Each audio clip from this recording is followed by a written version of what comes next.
एक प्रश्न है उदाहरण 5। त्रिभुज OPQ में जिसका कोण P समकोण है, OP बराबर 7 सेंटीमीटर और OQ माइनस PQ बराबर 1 सेंटीमीटर। फिर बताता है कि देखिए आकृति, यानी आकृति हमने बना दिया। अब इसमें कहता है साइन Q और कॉस Q का मान ज्ञात करना है। सबसे पहले हमने त्रिभुज OPQ बनाया, OPQ, जहाँ P बराबर 90 डिग्री, हमने इसको लिख चुका है। OP बराबर 7 सेंटीमीटर, यानी O से P तक की दूरी जो है वो हम लिखते हैं 7 सेंटीमीटर।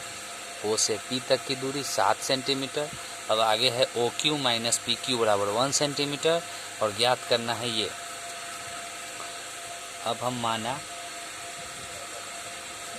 PQ बराबर 1 सेंटीमीटर, इसको हम x मान लिया। अब आगे जो आपका है OQ माइनस PQ बराबर 1, यहाँ पर हमने मान क्या रखा, PQ का बराबर 1 सेंटीमीटर, जहाँ PQ है यहाँ PQ, यहाँ x लगाया, बाकी दाहिने बाएं जो था उसे हमने नोट कर दिया। OQ प्लस का है, इसको जस का तस छोड़ देंगे, माइनस में x है, बराबर की उस पर जाती है तो माइनस की चीज़ प्लस में बदल जाती है, यानी OQ का वैल्यू आ गया 1 plus x, OQ 1 plus x। अब हमें इसका एक सूत्र लगाना है जो पाइथागोरस प्रमेय का सूत्र है।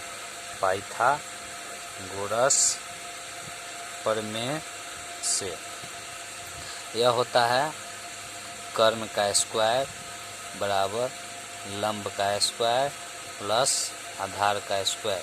कर्ण, कर्ण कहने का मतलब OQ कर्ण है, OQ का होल स्क्वायर बराबर लंब, लंब कहने का मतलब ये हुआ, यानी लंब वो होता है जो 90 डिग्री के सटा हुआ ठीक पार्ट हो, या कोण जो Q है यानी कि जो गिरी हुई कोण है उसके सम्मुख बनने वाली भुजा लंब होती है, और जो थीटा जिसको हम लोग मानते हैं उसके जो सटा हुआ पार्ट होता है वह आधार होता है।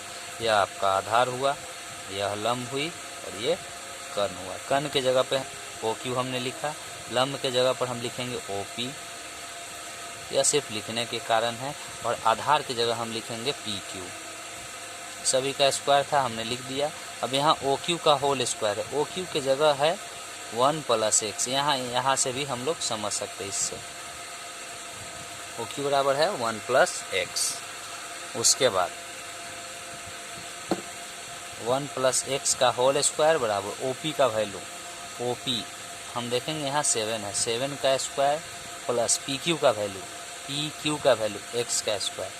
अब हम इसे a प्लस b के होल स्क्वायर से बनाएंगे। a प्लस b का होल स्क्वायर होता है पहली संख्या का होल स्क्वायर प्लस 2 इंटू पहली संख्या इंटू दूसरी संख्या प्लस दूसरी संख्या का होल स्क्वायर बराबर, उस पर 7 से 7 में गुना होती है 49 आता है, और x स्क्वायर की जगह x स्क्वायर आता है।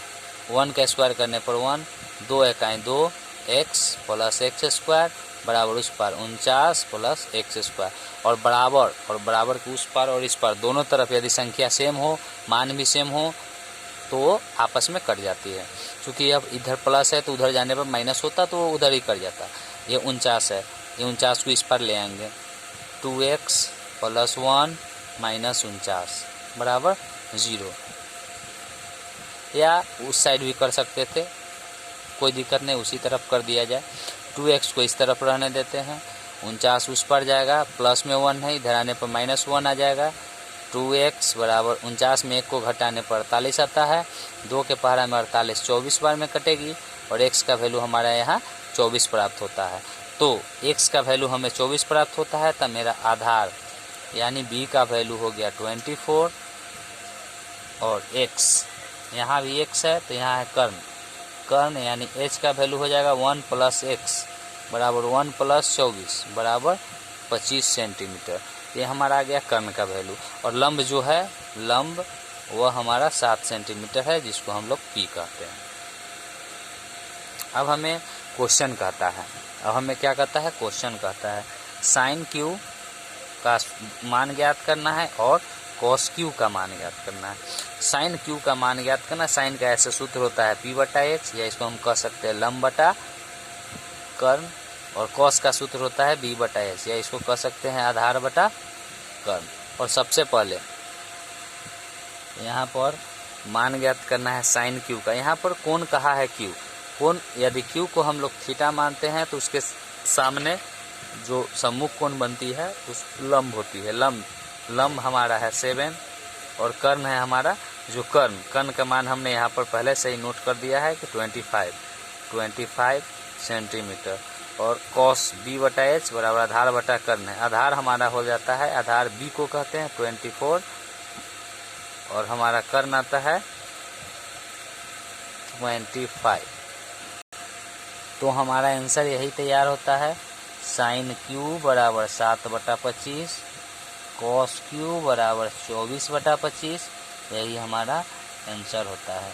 यहाँ पर उदाहरण 5 समाप्त हुई।